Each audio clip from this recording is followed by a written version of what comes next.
So without further ado, I'm going to introduce our guests from the International Association for the Evaluation of Educational Achievement. I'd rather say IEA, it's a lot easier. So we were first approached by Aidan Clerkin, and Aidan is working in the ERC in Drumcondra, and he said, look, would you be interested in this? And I had a look and I said, wow, very much so. Particularly because the IEA is charged with the running of the PIRLS and the TIMS, with which we're all too familiar, and Ireland does really, really well. And in fact, one of our colleagues said we were a shining example. So with the presence of the Príomh Cigara and Sashomer in you, I'm sure you're glad to hear that. So when I met with the team first, I said, well, look, when I introduce you, in Ireland, we like to place people. And the first question is, I wonder where he or she is from. So by way of introduction, we have Mar Pugbert from Barcelona, but I learned last night, actually, she's from Costa Brava, which is even nicer, okay, in Spain. Laura Cheeseman is from Bristol in England. Eliane Seeger is from the Netherlands, near the Belgian border. And Paula Korsnikova is from Bratislava in Slovakia. Okay, and Aidan Clerkin, one of our own, is from Letterkenny, but now living in Kildare. Okay, that's in County Donegal. Okay, so we look forward to your presentation. There'll be a presentation, there'll be a panel discussion, and then a Q&A afterwards. So I've told the team there's going to be some very tricky questions at the end. So I invite you now to come up and make a presentation. If I may, dear colleagues, that's a fantastic opportunity for us to be with you. For me, it's a fantastic challenge to continue after the two brilliant speakers that we just heard. We are grateful to Aidan that we were given the opportunity to celebrate today and reflect on achievement of having our second volume, a book for teachers dedicated to teaching reading comprehension in a digital world. Our first book was aiming in reading. When we started working on the book, colleagues told me, okay, so you will use PIRLS, you will do one book on reading, and then what? And we were already thinking about the changes that are happening, and that how much we like our printed and well-curated books with safe content, with a nice flow when only our mind is, jumping around. We need to cope with different reality now. So we teamed up in the spirit of collaboration with Expertise Center from the Netherlands that is engaged in a similar work in the term that is high professionalism, from university and research, also supporting teachers and be active participant and implementing IEA PIRLS study. So next presentation will dive deeper into what has been achieved in this volume. In my presentation, I would like to present a bit of IEA. You know our General Assembly member. IEA is created by institutions that are represented by such nice people from different backgrounds. We have colleagues that are located in state school inspectorates, colleagues from independent research centers like Aidan, and we have colleagues from ministries. So we have a very varied group of members with sometimes very different priorities and ideas how things need to happen. Our origin was with scholars. So it was the beginning of IEA to focus on research. However, our target group are students and teachers.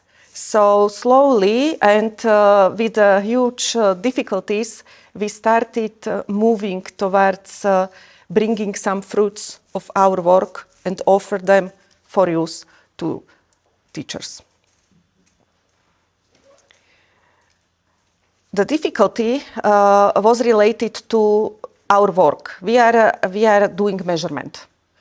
We are focusing on comparative studies, and to do the study, we are focusing on particular content. We are creating samples of schools, of teachers, of students, of parents, and then we have difficulty to report to concrete parent, to particular teacher, because they are embedded in the context of education that we are observing.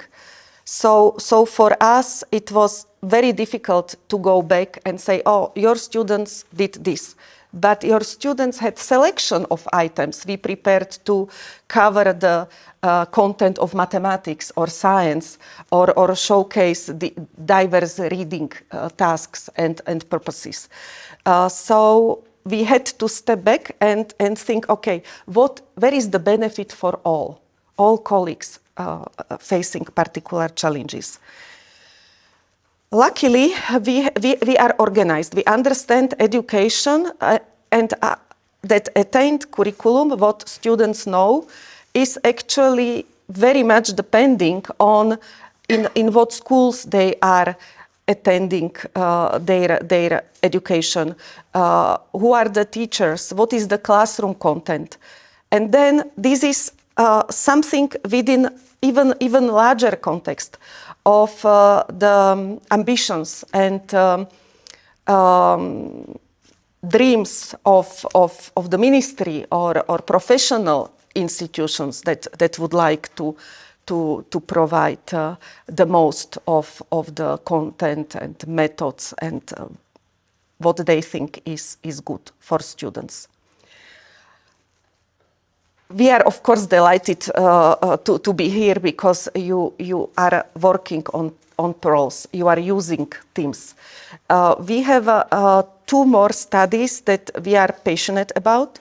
One is dedicated to civic and citizenship, and one is dedicated to computer and information literacy with the part of computational thinking. And these 2 studies are supported by European Commission, so it's not such expensive endeavor for country to enroll. Our link to schools is shown in a way that our studies are always grade-based. So for us, it's important to find target grade. For PIRLS, it's grade 4, where we trust that students are moving from learning reading as a tool to starting using reading as another tool. We also like to continue assessment in regular cycles, which in PIRLS is 5 years, in Teams 4 years, to see trends.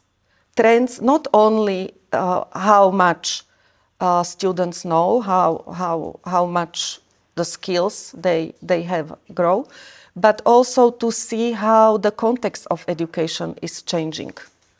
And with PIRLS, we saw, for example, that there is less and less interest in reading among parents, and then among students. It's not in each country the same level, but we see some trends that we can see because of the regular cycles. With PIRLS, we are not so big as in Teams study. However, it's still a lot of effort from students, from their teachers, school principals, parents, filling in questionnaires and answering the reading test. PIRLS, as IEA studies they are following development in the field of education. So PIRLS in the beginning the testing was on paper. In 2016, some countries ventured into optional PIRLS that was called e-PIRLS, because there were some tasks that resemble reading online. And that was our trying how it works for students. And what we learned was that in some countries students did actually better in e-PIRLS than they did in traditional paper PIRLS. In PIRLS 2021, we did transition. Some countries were still on paper, some were already digital, but we were all struggling with COVID. So the transition was not, too successful because the bigger context was difficult. So now we are heading towards PIRLS 2026, and that will be fully digital. Which I told. I also spoke about the struggles for us to connect to teachers. First, we don't know the national context enough. I have idea what is happening in Slovakia. Elaine can tell you what is happening in the Netherlands, but you know what is happening here. So what we could do, we could rely on information that we are collecting across the globe, where we can see particular trends and challenges, and then focus on the biggest challenges that are there and could be relevant to the wider audience. And you will hear selection of those challenges and information.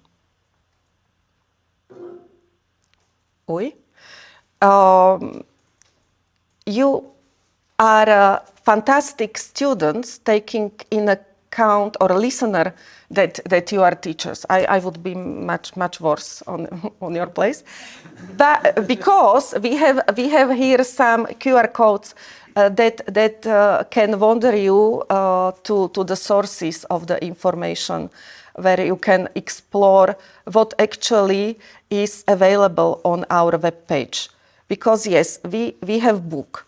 It was a struggle to prepare the book, because as you see moving, the source of the challenge for the book was online-like environment for reading. And we had to put the experience you can have online into book. So that was a remarkable challenge. The book took a long time to evolve, and we are very proud to have it. And we are very curious to hear your thoughts, how we did. Thank you very much. Okay, my name is Eliane Segers. I'm from the Netherlands, the south. I am from the university, Radboud University, which is in Nijmegen. That's the east of the country, in the middle, towards the German border. So very international, not really. I'm the scientific director of the Expertisecentrum Nederlands. That's the Dutch Center for Language Education. And I'm very grateful for IEA that we got the opportunity to write this book. I'm grateful for you all to have to listen to me. Well, have to. I hope I'll entertain you this morning on the contents of the book that you all have now and you can read at home, not digitally yet. You can read it digitally though. I saw somebody there with a fancy tool, so you can read it digitally on your remarkable, yes, I know, love it. Okay, so it's Teaching Reading Comprehension in a digital world. The screen is a bit small, so squeeze a little bit, but I'll read it to you.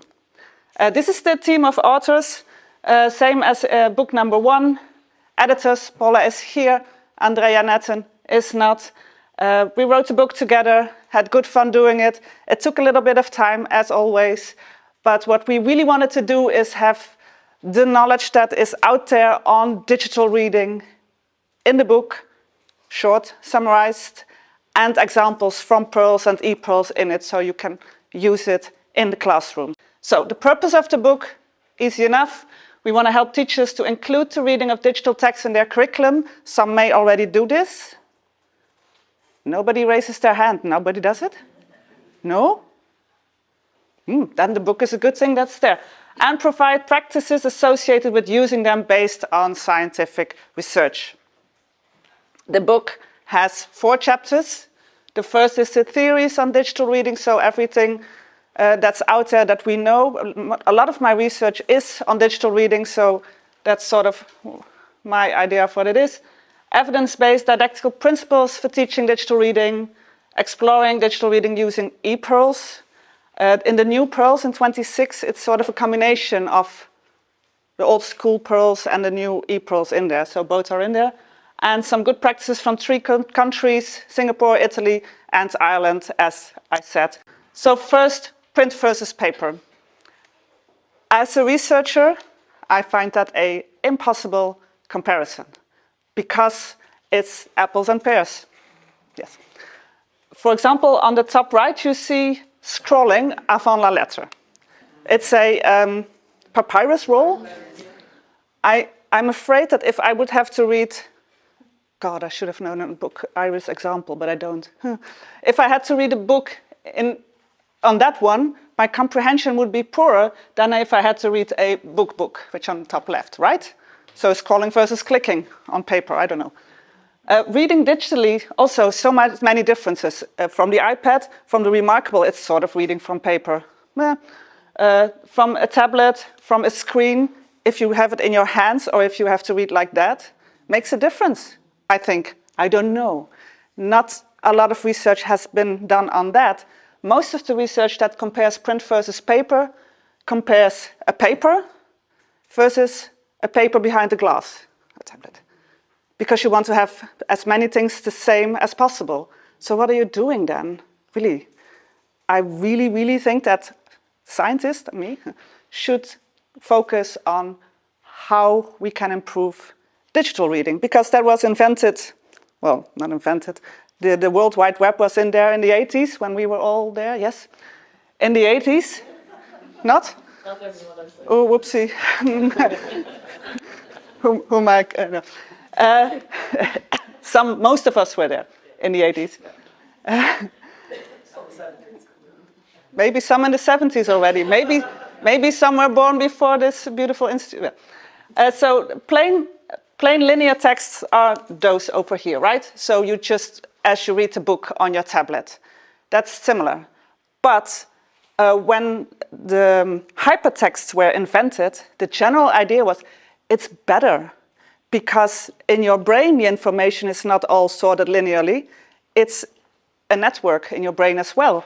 And so when you read a hypertext, you as a reader are constructing the meaning yourself because you make the conscious decision to click on that hyperlink and move on to a different page, a different document, whatever. Turns out it's a little bit more higher cognitive load, but still. If it's a networked hypertext, the internet, interconnected networks, it turns out that children with lower vocabulary skills have more problems with that. So they are already poorer in reading comprehension, because lower vocabulary, but even more so when they have to read networked hypertext. So that's an extra hindrance for them. And that's what we need to be very aware of when we do that. And if you have hypertext with multimedia, which they made a beautiful example over there, it's also in your snippet. So you have your hypertext, there are pictures, movie clips, audio, etc., etc. There's a lot for the children. And some say to me, I think you said that to me yesterday evening, higher back there, it's distracting, right, the iPad, because you want children to focus on the text, and the iPad is distracting. It is, but we have to be able to do it, I think, because that's the real world, with the advertisements, etc., etc. So we have to be able to deal with this type of text and be able to focus on the information that we need. So you need lots of skills for digital reading. There are 3 main things. The first is the ability to navigate the internet and select relevant sources. So it's not like back in the days when I was giving a presentation as a 10-year-old in school about the human ear. I remember distinctly that I did that. I went to the library and there was a book on the ear. And everything in there was right, correct, good information.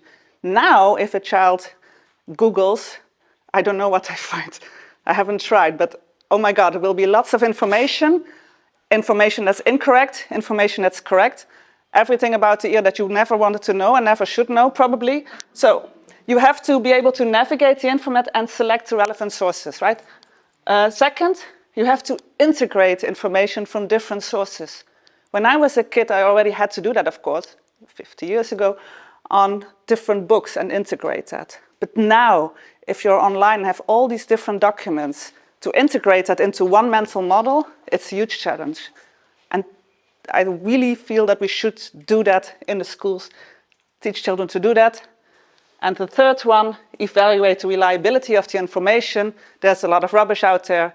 If some influencer says you should do this versus if some professor says you should do that. It's not that I'm always speaking the truth maybe, but still you need to make sure that the source is reliable. And especially with AI and texts that are generated by large language models, children need to be able to do that. And yeah. Digital inclusion, digital divide is a term that's most often used, but it's the other side of the coin. Digital inclusion, it's about attitude and motivation. So the teacher should be motivated and motivate the students to use digital materials. Physical access, that's what people mostly associate with it. Ooh, the child does not have a tablet at home, but that's just one part of it. Digital skills, you need to have the skills to use it. And uses access, you need to use it often because practice makes perfect. 6 key didactic principles, they are in the book. Many of them, you look at them and think, really? I know that. Yes, you should. They're all not just for digital only. Therefore, if you are a good comprehender from paper, you are a good comprehender from digital text. There are just some additional challenges. So I'll just focus on the additional digital things. So second, include the characteristics of digital text in education. As I said, the hypermedia, that stuff. Model digital reading strategies. You already model reading, but now you model digital reading. Support multiple document reading. It's not digitally specific, multiple document reading, but at least in the Netherlands, it's hardly being done. Stimulate self-regulation, goes without saying, and include digital reading in a meaningful way. So it should not be, okay, dear children, now we're going to do digital reading. It should be just everywhere. This is a cut and paste from the book. Anyway, the book shows strategies and example questions. So one strategy is explore, identify and select sources. If you have a Google search term, how do you select the correct source? Is this a type of text I expect to read? Could this answer my question? So you have to keep monitoring yourself way more than when reading on paper. Move to the fourth one, evaluate the information.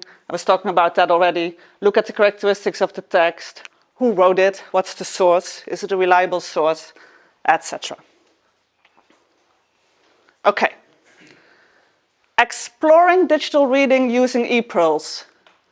So it's the oceans example that Paula already had. But in the book, there's a lot of pages on it in the back, with lots of colorful pages on the ocean. And per item, we give the question that is being asked in ePIRLS, the correct answer, good, as if you wouldn't be able to do that, didactic suggestions and everything. So here is a question that the children get.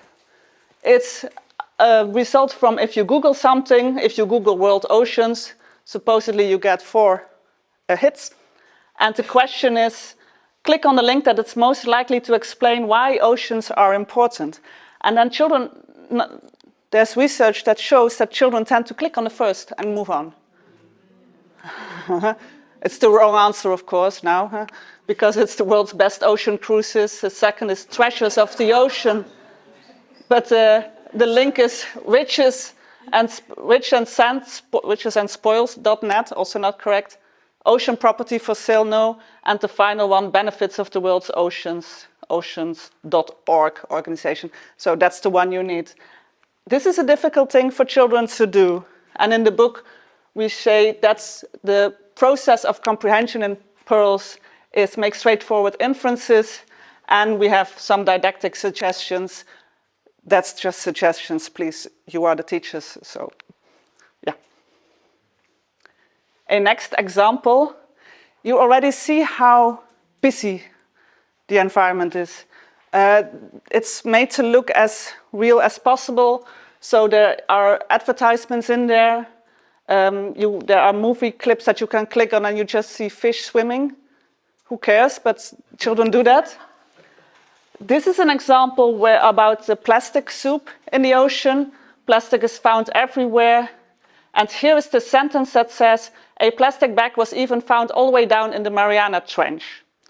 And the question is, how does this sentence support the idea that plastic is everywhere in the ocean?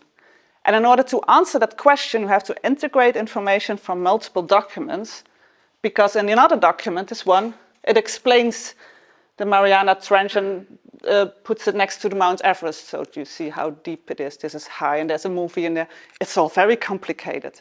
And as a child, you have to integrate and interpret ideas from different documents, include the characteristics of digital text as a suggestion. So we ask a lot from the children, but they can do it. Yes. Chapter 4, final chapter. Good examples, 3 countries, Ireland, the shining example. The Talbot Senior National School is a very good example, because what they do is they use digital text on a daily basis, they integrate it into school subjects, etc. What they don't do well, as a critical note, they mostly use the digital text linearly. So it is the PDF behind the glass, and doesn't use all the affordances of digital text that they could. But still, it's a great to read what countries are doing across the globe for digital reading. I'm working with the Teaching Research Centre, so I'm involved in the administration of TIMS and PIRLS in Ireland. So I'm sure some of you in some of your schools will have had contact with us in the past and will do again. And we're always very, very appreciative of the cooperation that we get from schools around the country. But I'm here today just to chair the panel discussion with Eliane and with Paula. So I guess we'll dive into it just in the interest of time and to make the most of your time. I kind of want to circle back to this, the distinction between print reading and digital reading, because obviously everyone here is very familiar with print reading. I'd say most of us have been doing it all our lives for a very long time. Digital reading is probably a newer phrase that people aren't as familiar with. Maybe for Paula first, just to give Eliana a bit of a break from speaking for a minute. Could you just pull those apart for us? Print reading versus digital reading. What is digital reading specifically, and why is it important enough to have a book dedicated to it here? Okay.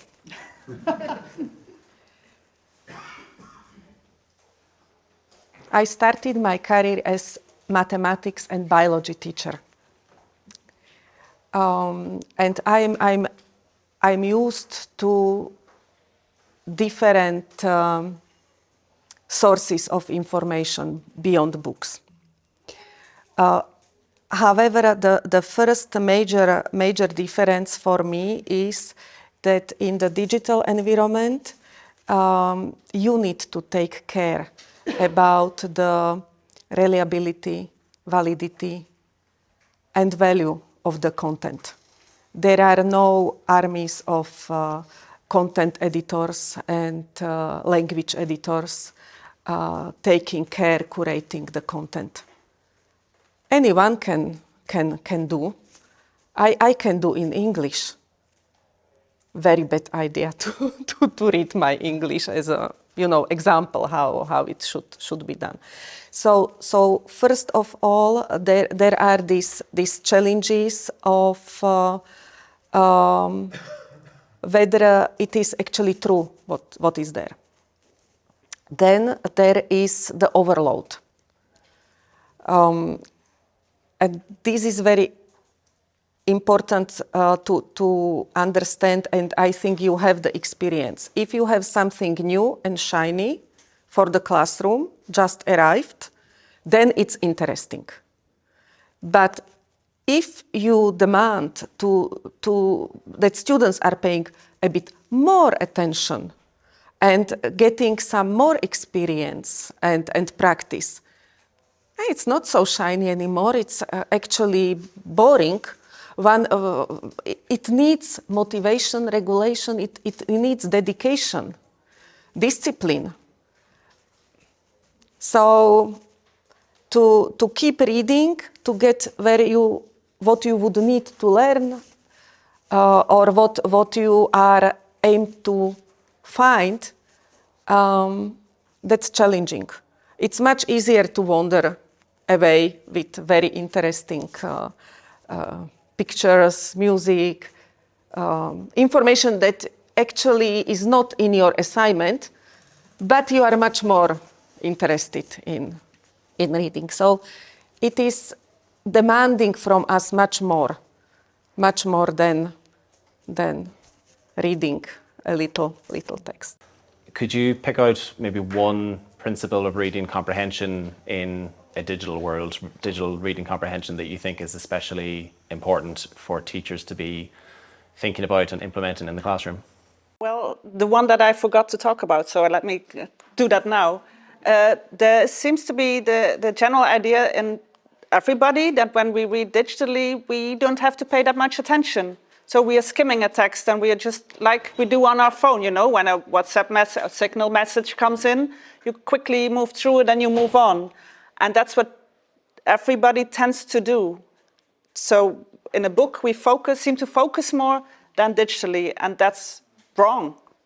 Well, you need to be able to skim a text at points, but you also need to be able to focus when needed, and that's something that not everybody does. Very good, thank you. Maybe again, this one for both of you, so I can go back to Paula first. So this book series is titled Research for Educators. It's aimed at teachers, and the idea, as I understand it, is to provide, quite direct, actionable advice that the teachers can implement in the classroom. So from this book, could you each maybe pick out one key takeaway, one key message that you would like teachers to be taking away and to bring into the classroom? Yeah, for me it was very, very interesting that it was indeed possible to build up on the first book. That even if we have a good reader with vocabulary, it still needs the support and information that this medium is behaving differently than the book, and experience and support with that. And I somehow never experienced this modeling of reading habit. It was presumed that, okay, you read, we discussed, it's okay.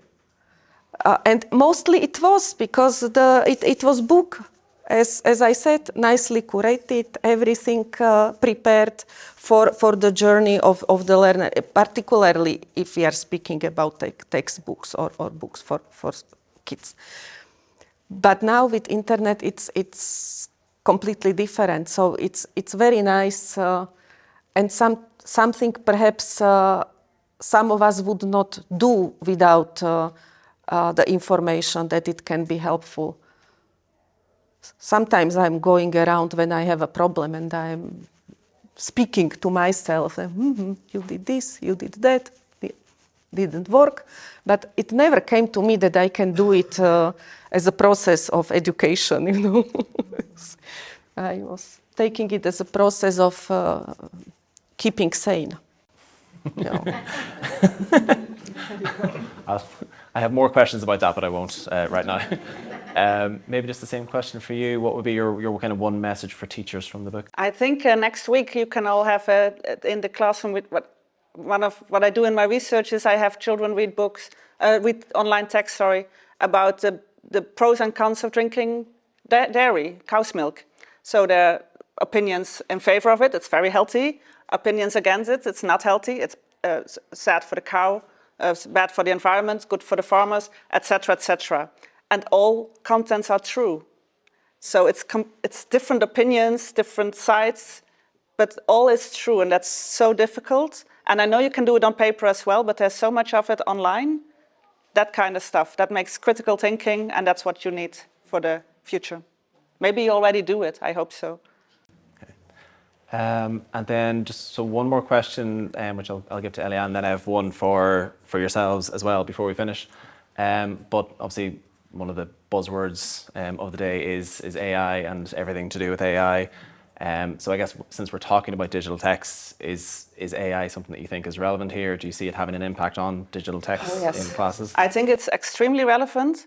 There are more and more texts obviously coming online that are generated by AI, so the internet becomes quite polluted. Really? Yeah. It's not as, it was already polluted by opinions and set of facts, but now it's becoming worse. And children, at least at the university, students are writing theses using ChatGPT. And then there are some teachers that I've heard, not you, that have ChatGPT correct the work or shame. So that's what, and you don't want that, of course. And I just came across a paper that showed that people who use generative AI to do stuff, they learn less, which makes total sense, but you need research to show it to you. So I would be hesitant, but again, it's something they need to be able to deal with. Yeah. A question that I have, since we have Paula in the room, she's one of the editors of this series, the Extended Reading for Educators series, and the teacher snippets that I think you all have a copy of, the kind of shorter leaflet things. So I guess there's a chance here for anyone to suggest or put forward if you have topics or ideas that you would like future volumes in the series or future teacher snippets to focus on. With PIRLS data or TIMS data, so reading or maths or science or anything else, I guess, that you think, if anyone has suggestions, we have a minute now to take it if there's any burning thoughts. One here, maybe? I suppose from the business that we're in of teacher education, the Teaching Reading Comprehension in the digital world, is it making an assumption that teachers actually know how to do that? I think they should. And it should be implemented in teacher training programs, otherwise they won't. That's what I was going to ask you, yeah. Yeah. That, you know, if you think of a lot of teachers who were alive in the 80s and maybe the 70s and other places, did not grow up with this. I know. You know, so that there is a skill set there that we can't assume that people have who are supposed to be teaching the children how to use it, because we all know ourselves when you're reading something online and there's pop-ups coming up here, there and everywhere, and there's small little boxes and there's the X for the boxes up here, and you know how distracting it is. But how well do the teachers have that skill set? You know, and where would we as maybe education centres come in terms of educating teachers, you know, in this space? So there's a difference. So in the teacher training, of course, you can help the future teachers to do it. And the old teachers, my age, they should, we all know how to read online, and we can do it, right? So you can model it. I think that's a big assumption. Yeah. I do think it's a big assumption. And otherwise, maybe there's some teaching for teachers courses after that, or just read the book, but that's too simple because that doesn't cover it all. But you're right, maybe it is too big of an assumption. And there's a fear as well, you know, amongst people. I mean, if you're standing up in front of a class, the children are depending on you to know what it is that you're doing. I know. And then when you start to interact with IT and then the devices start to break down, and you know, there's lots of whatever imaging, that kind of thing. It's like bring back chalk and talk. That's so easy. I think the teachers obviously, but there is a huge fear, what Norman was saying is so correct. The teachers of a certain age, and there's still thousands of them, tens of thousands, and they're doing a marvellous job with all of their history of education and their expertise. And it's a shame that potentially what they have to offer is potentially compromised by their fear of knowing that the way they deliver now has to be updated, if that makes sense. And they still have to go in the morning, obviously, and teach, so there isn't necessarily space to learn as they move along, if that makes sense. So there is kind of fear. You're right. I don't know if there's a lot of support in the schools for ICT, so at least that fear is away, because I get it, it never works, the screen, if you wanted to, etc., etc. But it might be, I think it would be very good for the children to see that the teacher is saying, oh, I'm a bit worried that I don't know how to do this, and now I'm going to show you how difficult. Yeah, difficult to answer this question. I have one comment to this.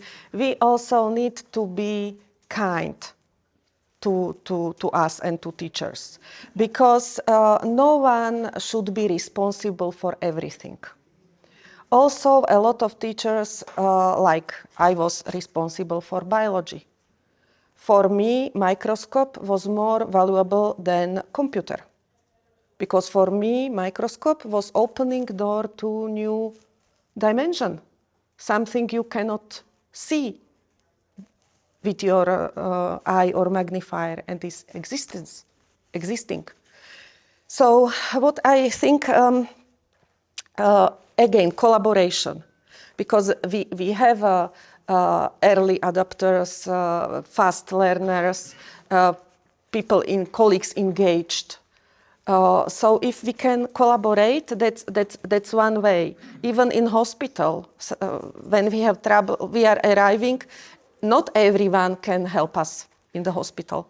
There are professions, and they need to find the professional that can engage with our problem.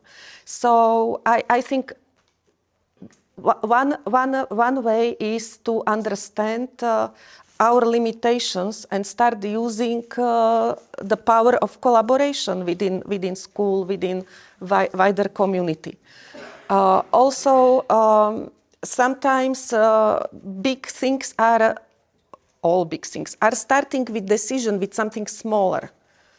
So we hope the book can be something like that, not only for teachers that are responsible for a reading or within their subjects taking responsibility, but for other teachers that are using assignment done via computers, that they could support students by understanding that there are challenges for some readers, and also good readers can be tricked into. So more needs to be done there. So, but I would be okay. Well, we are presuming very often, and then we are learning. It's not that way. But we can also start discussing particular matters, and that's why I'm very happy that I got the opportunity with IEA to contribute to this series, and that's why I am very much interested in learning from you what are the questions that you would like to have answered in a teacher snippet or book. I think many of them we cannot answer, because our research is limited. But if we are lucky, there is something we can do. I know there's a couple of hands still down there. I'm just going to hand over to Alton to maybe select the last one or two, or just to finish off. Or yeah. Oh, we're collaborating. We're collaborating wonderfully well. Yeah. And I teach communication, graphics, and research and skills on the internet is what students do a lot as part of that subject. So I suppose we as adults take it for granted that a student can access the internet, look at different web pages, get the information they want out of it, know what they're looking for, and take the useful bits and discard the bits that are not relevant for them. A skill that we naturally developed as the internet developed with us as we got older. But teaching them to research, teaching them to navigate through the World Wide Web and what's important, what's not, and how to distinguish, as you said, I think that's a very important skill that we have to do. And we kind of don't do it because we assume they have it and they're going to automatically learn it. It's sort of like we all assume that everybody knows how to use PowerPoint, which is sort of very easy compared to what you're saying now. And it's not. I've seen with my children when they were younger, they had to do a talk. No way they could do it on their own, Google and find and select, etc. No. We'll maybe just take one more in the interest of time. There's a gentleman back here who's had a hand up for. Oh, sorry. Well, we'll take two more then, because you might like this one. But I would take from the gentleman at the back here. Very much for a very interesting presentation. I just have I don't know what the question is relevant or not, but I was recently at a meeting of school leaders in Nordic countries, and they've been talking now about going from the digital reading back to sort of book reading. And their governments in particular are putting money into schools to buy books, and particularly so in Denmark. I don't know whether you've come across that in your own research. I have. So the idea is they get scared away because, for example, the smartphone is a huge distractor for children. So if they have the smartphone on the table and the book, the smartphone is way more interesting. Duh. So but by banning the smartphone, which I think might be a very good idea they ban everything digital, which I think is a very bad idea, because you do not prepare for society anymore. The smartphone is a distractor, and I'm conducting research that assumes that because we are so much online, and not just the children, but we are on our phones, so our sustained attention is dropping, which is not good for our attention when reading even a paper book. That's one thing, but that's different from having the digital text in the school. I agree not having the phone on your table, just like you shouldn't have any other toys with you in schools, so yeah. Great. Maybe the last one, Yvonne. And Yvonne, if you just introduce yourself, please, for the... Yvonne Keating, Chief Inspector in the Education Industry here in Ireland. First of all, I want to say thank you for the excellent presentation and congratulations to all involved in the publication of this book. I find it really heartening to be here today and to hear what you have to say. I mean, as an education system, we are all working towards an inclusive, high-quality education. And I really welcome how you articulate that movement away from talking about a digital divide into digital inclusion. While we're all in favour of inclusion in our education system, sometimes we interpret that in different ways. But one of the takeaways for me here today is to keep in mind to digital inclusion as we develop our thinking going forward. So thank you sincerely again. We believe it's going to be long. Thank you.